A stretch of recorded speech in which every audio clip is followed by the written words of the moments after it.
IBA5 news channel आज खमारी या गावामध्ये आलेला आहे। निवडणुकीचे वारे विधानसभेचे निवडणुकीचे वारे सध्या सुरू आहेत। इथे काही वयोवृद्ध लोक बसलेले आहेत। आपण त्यांच्या प्रतिक्रिया जाणून घेऊया। दादा आपलं नाव काय आहे? रामचंद्र। कुठे राहता? खमारीला राहता। किती वर्ष झाले तुम्ही मतदान करता? जोराने बोला। पुष्कळ वर्ष झाले तरी 5-10 हो 10च्या वरून 10च्या वरून। काय या राज्यामध्ये जे वारे वाहून लागले आहेत, लाडकी बहीण योजना सुरू आहे, मग त्याच्यानंतर लोक ओरडत आहेत की लाडकी बहिणीचे पैसे दिला आणि इकडे भाव वाढवला। काय मत आहे तुमचे? बहीणला पैसे नको द्या, भावालाही पैसे नको द्या, मग नोकरी तर द्या आजच्या जवानांना। बरोबर। म्हणजे आजच्या तरुणांना नोकऱ्या मिळाल्या पाहिजे असं तुमचं मत आहे। काय नाव आहे तुमचं दादा? लक्ष्मण हत्तीम आहे। नोकरीत राहा का? रिटायर झालं। रिटायर झाल्या? कोणत्या विभाग आल्या होत्या? विद्युत मंडळला। विद्युत मंडळला। किती वर्ष झाले रिटायर झाले? आता 15 वर्ष झाले। 75 चालू आहे आता। हा बरं बरं। काय मत आहे आता महाराष्ट्रामध्ये विधानसभेचे वारे वाहत आहेत? आता प्रत्येक पक्ष आपापली बाजू मांडत आहे। आता काय म्हणजे लाडकी बहीण योजना सुरू झाली, शेतकऱ्यांचं काय? शेतकऱ्यांचं काय? शेतकऱ्यांची कोणी सरकार काही करणार नाही, आम्हाला माहित आहे। मग हे लाईट नाही करणार। मग लाडकी बहीण योजना सुरू जी झाली ते लोकांचे आज पैसे आले त्यांच्या खात्यामध्ये, पण ज्याला आपल्याला हात परंतु वोट देणार नाही देणार तर त्यांचा प्रश्न आहे। नाही ते बरोबर आहे, परंतु एका बाजूला म्हणत आहेत लोक की इकडे लाडकी बहिणीला पैसे दिला आणि किराणा सामानावर भाव वाढवला। ते भाव वाढवणं कमी जास्त नाही। मला 2 बोरी हलची होती, आज एकही नाही होत गावामध्ये, मग भाव नाही वाढेल काय होईल? मग काय 10 होईल मला 1 बोरा, 5 बोरे लाखोनी होईल, 1 कोटी गेले। त्याच्यापासून कमतरता आली ना। आणि अगोदर भाजी 50 ग्राम तेल नेत होतो, आज 1 पिपा नेतो। बरं, पण हे कशामुळे होत आहे असं कशामुळे? आता हा कशावरून माहित आहे तो आपल्याला माहित नसेल, पण शेतीमध्ये उत्पादन कमी होत आहे। नाही दुसरे लोक नाही, शेतीमध्ये हे आले तरी काहीच नाही करणार, तेही काहीच नाही करणार। मग सामान्य माणूस मतदान कशाला करतो? मतदान तर करेलच ना। मग पैसे देऊन घेते, कोणी कसा करते, 2 दारू पिऊन करते। मतदानची आम्ही मतदान करून कोणालाच देऊ। परंतु कोणताही माणूस जरी निवडून आला तो जनतेचा सेवक आहे, बरोबर? एक गोष्ट दिला तर जनतेचा सेवक आहे, बरोबर आहे ना। आणि त्यांना आपण जे पाठवतो त्यांना कशासाठी पाठवतो की राज्य चालवण्याकरिता। आता राज्य कोणता पक्ष कसा चालवते तो त्यांच्यावर अवलंबून आहे, पण तुमचं वैयक्तिक मत काय आहे ते विचारतो मी। मी वैयक्तिक मत काय सांगू आता? नाही मी हे नाही विचारा की मत कोणाला देता, हे नाही विचारलं। म्हणजे दादा माझ्याकडे बघा, म्हणजे आता सध्या एकनाथ शिंदेची सरकार होती, देवेंद्र फडणवीस उपमुख्यमंत्री होते, अजित पवार उपमुख्यमंत्री होते। याने आता 5 वर्ष राज्य चालवला किंवा 2.5 वर्ष चालवला असतील, जे काही असेल। म्हणजे आता शिंदे सरकारचे जे काम आहेत त्यांच्यापासून खुश आहे की ना खुश आहे? खुश आहे तुम्ही? कोणत्या गोष्टी कामावर खुश आहे तुम्ही? कामाबद्दल रोड लाईट हे ते इकड तिकड होऊन राहिलं ना काम। परंतु ज्या पायाभूत, यांना म्हणतात पायाभूत सुविधा, रोड रस्ते नाली होणे बरोबर आहे, परंतु याच्यावरच माणसाचं जीवन भागतो का? नाही असं जीवन तर असं नाही भागत म्हणा। मग आता सर्व्हिस मध्ये आता प्रत्येक माणसाला कोणती सरकार येईल बसेल तर सर्व्हिस देईल का? माझा मेन मुद्दा, कोणती सरकार येईल बसो, काँग्रेस बसो, सेना युती बसो, कोणी बी बसो, पण प्रत्येक माणसाला सर्व्हिस देईल का? शिक्षण पाहिजे त्याला, आताही सर्व्हिस लागते। आमच्या इकडे बघा, तिकडे कोणाकडे बँकेत लागले, शिक्षण नाही द्यायचं। नाही इकडे माझ्याकडे बघा, तर माणसाला रोड रस्ते पाहिजे की सर्वात आधी शिक्षण पाहिजे? शिक्षण बी पाहिजे, सर्व्हिस बी पाहिजे, नाही पाहिजे असं नाही आमच्या म्हणणं। काम आहे दादाजी तुमच्या? कवडू आत्माराम मुके। कवडू आत्माराम मुके। बर, आता तुम्हाला तर मी तुमच्या मुलासारखाच आहो, तर तुमचं तर किती वर्ष झाले असतील मतदान करता करता। तर आता जे सरकार बसली होती एकनाथ शिंदेची, कसं काय वाटलं त्यांचं सरकार कार्य करण्याचं? जे बी सरकार येते ते आपला परिणाम करते, काही लोकांना सुख मिळते, काही लोकांना दुःख मिळते। म्हणजे त्याच्यातही 2 प्रकार आहेत। बरं, काही एक कोणते सरकार आले तर काही लोकांना फायदा आहे, फायदा म्हणजे चांगला समाधान आहे, काही लोकांना समाधान नसेल। कोणत्या गोष्टीवर समाधान नसेल? हर गोष्टीत आहेत, जिंदगी करायचे बहुत से रस्ते आहेत, पण काही गोष्टीवर समाधान आहे, काही गोष्टीवर नसेल. बर त्याच्यात कोणते उघड करून सांगू की ह्या गोष्टीवर समाधान नसेल. बर काय नाव आहे दादा तुमचं? लेकराम सुरेंदा लांजे. लांजेवार. कुठे राहता? खमारीलाच राहता. आता शिंदे फडणवीस सरकार होती, लाडकी बहीण योजनेला 1500 रुपये मिळाले, नाना प्रकारच्या योजना काढल्या, शेतकऱ्यांसाठी सुद्धा काही योजना काढल्या.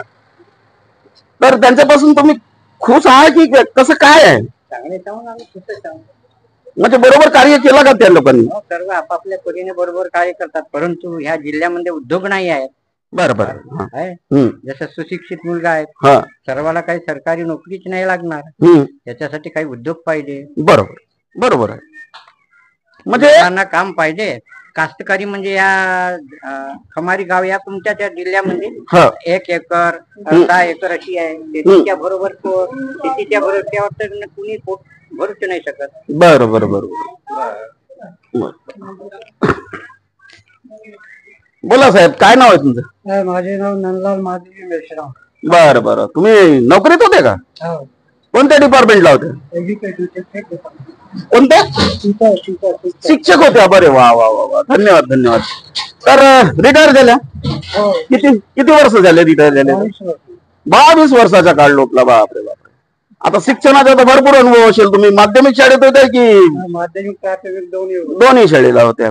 बाप, तुमचा काळ आताचा काळ म्हणजे कसं काय फरक पाहून राहिला? आताच्या ह्या सरकारचं कार्य चांगले आहे. बरं. शेतकऱ्यालाही त्यांनी 4000 रुपये दिले. दिल्ली सरकारने आपला 6000 दिले. लाडली बहीण योजना लागू आहे, प्रत्येक बाईच्या हातात पैसे येते. शिक्षणात ते पोराच्या शिक्षणात जर त्याला अडचण पडली तर तेच पैसा त्या शिक्षणात टाकतात ते. परंतु आपण बघत आहोत महाराष्ट्रामध्ये जेवढ्या काही सरकारी शैक्षणिक शाळा आहेत त्या ओसाड पडू लागल्या आणि प्रायव्हेट शाळांकडे सगळ्यांचा ओढ वाढू लागलेला आहे. आता गरीब माणसं प्रायव्हेट शाळेमध्ये कसे पाठवतील? आणि ज्यांची पटसंख्या 20 असेल ते शाळा राहील, नाही तर 19 असेल तर बंद होणार आहे. तर तुमच्या काळामध्ये जे शिक्षण होता, एवढे धूमधडाक्याने तुम्ही शिकवत होते, आज कितीतरी IAS अधिकारी झाले असतील, तुमच्या हातचे नाही कोणाच्याही हातचे झाले असतील. तो शिक्षण आताचा शिक्षण खूप मोठा फरक पडला. मग सगळ्यात आधी पायाभूत, आता काही लोक म्हणतात की रोड रस्ते नाल्या बनल्या, परंतु ज्या पायाभूत सुविधापेक्षा मूलभूत सुविधा ज्या सामान्य माणसांच्या, जसं शिक्षण, सरकारी शिक्षण जास्त पाहिजे. इथे प्रायव्हेट कडे पैसा जास्त खर्च होतो लोकांचा. शिक्षण पाहिजे ना. असं काय वाटतं तुम्हाला? किती वर्ष झाले नोकऱ्यांची जाहिरात नाही निघाली? नाही निघाली. 80-85 पासून जाहिरात जास्त निघाली नाही. बरं बरं. साहेब, काय नाव आहे आपलं? देवाजी मुद्राम दाखले. बरं, कोणत्या डिपार्टमेंटला होत्या? शिक्षकच होत्या. वा, धन्यवाद. किती वर्ष झालेले रिटायरमेंट झालं? 1 वर्ष झालं. आता तुम्ही 60च्या जवळपास आले असाल, 59-60च्या जवळ आले असाल.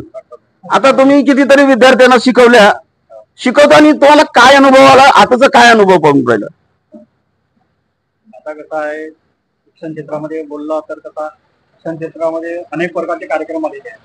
शासनाची योजना, त्या योजनेमध्ये शिक्षकांना जास्तीत जास्त काम होते आणि ते विद्यार्थ्याला घडू शकत नाही.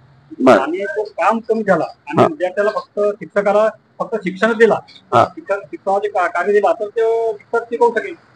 म्हणून जे विद्यार्थी घडून नाही राहिले, लोकांना असं माहित झालं की आता ते जिल्हा परिषद मध्ये शिक्षण बरोबर मिळत नाही, म्हणून ते खाजगीकरणाकडे वळल्या. खाजगी संस्था कोणाची आहे? तर पैशावाले. आणि त्यामुळे त्या ठिकाणी गरीब माणूस जाऊ शकत नाही. आणि त्यासाठी शिक्षण मध्ये जिल्हा परिषद जे शिक्षण आहे, शिक्षकाला फक्त शिक्षणाचं काम दिलं पाहिजे, पण चांगलं शिक्षण होईल आणि त्यांच्या मुलांना चांगलं शिक्षण मिळेल, असं माझं म्हणणं. आधीच्या काळामध्ये तर फक्त शिक्षकांना शिक्षणाचंच काम होता. मुख्याध्यापक असायचं, तेही मुख्याध्यापक शिकवायचे, काही पिरियड घेत होते. परंतु आताच्या काळात तर मुख्याध्यापकला एक नोकर बनवून ठेवला, शिक्षक बनवून ठेवला नाही. तर तुमचं काय मत आहे? तेच माझं म्हणणं आहे की ते शिक्षकाकडचे काम कमी करा. काही काम शिकाय, शासनाचे काही निवडणुकीचे काम आहे, बाकी सर्वे आहे, हे 2-4 काम राहिले चालते, परंतु सर्व 12ही महिने ते नेहमी रेकॉर्ड हे काम नाही. फक्त मुलाला शिक्षण किती प्रमाणात मिळलं पाहिजे, चांगलं शिक्षण मिळेल, चांगले विद्यार्थी घडतील. किती वर्ष झाले नोकऱ्यांची जाहिरात नाही निघाली? आता तरी पण 12 वर्ष झाले, 12-15 वर्ष. कारण की 2000 आता भरती झाली, अजून काही आता झाले आहे, परंतु याच्या अगोदर 2012 मध्ये झाली होती भरती. आज आपण बघत आहोत की जिथं 7व्या वर्गापर्यंत शाळा आहे तिथं 3च शिक्षक आहेत आणि 4 शिक्षक कमी आहेत. त्या गावची शाळा कशी राहील आणि त्या गावचे विद्यार्थी कशी घडतील, यांच्याकडे काय कला आहे तुमचं? त्याच्याकडे शिक्षकाची भरती झाल्याशिवाय ते शिकवू शकत नाही ना. आता एक शिक्षक 4 वर्गाला शिकवू शकत नाही. शिकवतील का? नाही शिकवत. त्यासाठी शासनाने, कोणती शासन असो, शासनाने शिक्षणाकडे लक्ष दिलं. कारण की आपला ग्रामीण भाग आहे, 15 जिल्हा म्हणा, गोंदिया जिल्हा, महाराष्ट्र म्हणा, तर ग्रामीण क्षेत्रातील जे विद्यार्थी आहेत ते पैशावाले नाही आहेत आणि ते जिल्हा परिषद शाळेमध्ये शिकवतात. म्हणून त्या शासनाला आवश्यकता आहे शिक्षण ग्रामीण क्षेत्राकडे लक्ष देण्याची.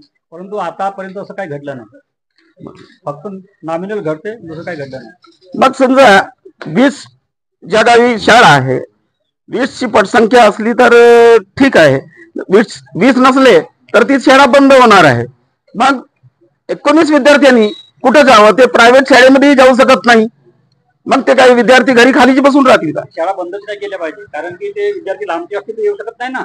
बरोबर आहे. त्यामुळे ती शाळा बंद नाही केल्या पाहिजे. कोणत्या तरी अटी शर्तीवर ती शाळा चालू ठेवल्या पाहिजे. कारण की त्या ठिकाणी शिक्षण मिळेल तर त्याचे विद्यार्थी बाहेर जाणार नाही ना. ते बाहेर जातात म्हणून शाळा पटसंख्या कमी झाली आहे. इथून गोंदियाला जातात, कोणी कोठे जातात, म्हणून ती पटसंख्या कमी झाली. आता खमारचे मुलं गोंदियाला जातात, म्हणून या शाळेची पटसंख्या कमी झालेली आहे. का म्हणून जातात? कारण की त्याला असं वाटतं की या शाळेत शिक्षण बरोबर देत नाही. बरं, कितीतरी कोणतेही शासन असो, कितीतरी लोकांना लोक लुभावण्या जाहिराती देते, लाडकी बहिणीला पैसे देण्यात आला, म्हणजे कर्जाचा डोंगर उरावर घेऊन लोकांना फायदे देणं हा कितपत योग्य आहे? याच्याविषयी कसं आहे, हा शासनाचा काम आहे. आता जसं शासन आता लोकांना जर ते पैसे दिले नाही तर लोक त्यांचं काय मत आकर्षित करण्याचा प्रमाण आहे. बरोबर आहे का नाही? मत आता ती योजना बंद केली तर त्याला भीती अशाची आहे की आम्हाला मतदान मिळणार नाही, म्हणून जी बी सरकार येईल ते बंद करू शकत नाही. बंद करेल तर त्याचा परिणाम त्याला भोगावा लागेल. तुम्ही एक शिक्षक या नात्याने मी तुमचे विचार ऐकू इच्छितो की या योजनांपेक्षा सगळ्यात आधी शिक्षण पाहिजे की रोड रस्ते पाहिजे? पहिल्यात अगोदर शिक्षण पाहिजे. शिक्षण राहिला तर रोड केव्हाही बनतील. त्याच्यानंतर रोड, मग त्याच्यानंतर सर्व व्यवस्था पाहिजे. तुम्ही शिक्षक होत्या, शाळा शिकताना मला वाटतं तुम्ही पायी गेले असाल, रस्तेही नसतील, तर त्यावेळेसचं शिक्षण किती मजबूत होता, चांगला होता आणि कितीतरी विद्यार्थी घडले, IAS अधिकारी झाले. परंतु आजची जी परिस्थिती राहिली नाही, तर आपण या खमारी या गावामध्ये आलेलो होतो आणि 2 शिक्षक भेटले, वयोवृद्ध लोक भेटले, त्यांची आपण प्रतिक्रिया जाणून घेतल्या. तर सगळ्यांचं म्हणणं आहे की पायाभूत सुविधापेक्षा मूलभूत सुविधा म्हणजे शिक्षणाकडे लोकांचा कल पाहिजे. शासनाने शिक्षकावर कोणत्याही प्रकारचा बोजा नाही पाहिजे. धन्यवाद.